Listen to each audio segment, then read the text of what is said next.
मावळ मतदारसंघात निवडणूक लढवत असलेल्या उमेदवारांनी काय दावे केलेत पाहूयात।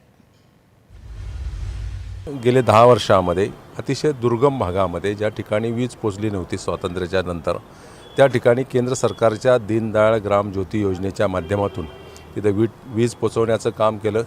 पंतप्रधान सडक योजनेच्या माध्यमातून अतिशय दुर्गम भागामध्ये रस्त्याचं जाळं निर्माण करण्याचं काम केलेलं आहे। ज्या ठिकाणी JNPT पोर्ट या मतदारसंघामध्ये माझ्या मतदारसंघामध्ये येतो, या मतदारसंघामध्ये JNPT पोर्टला जाणाऱ्या रस्त्यावरती कंटेनर 4-4, 5-5 तास थांबत होते।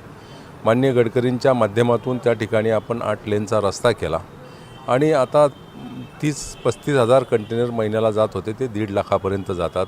कुठल्या प्रकारचे ट्रॅफिक जाम होत नाही। केंद्र सरकारच्या अनेक योजना या मतदारसंघामध्ये पोहोचवण्याचं काम केलेलं आहे। या 10 वर्षामध्ये ज्या पद्धतीनं इथे जे नेतृत्व करणारे लोक होती तर ह्यांनी बिलकुलही लोकांच्या प्रश्नाकडे लक्ष दिलं नाही। कर्जत असेल, खोपोली असेल, पनवेल असेल, तर या भागामध्ये देखील रेल्वेचा प्रश्न तसाच आहे, ट्रॅफिकचा प्रश्न तसाच प्रलंबित आहे।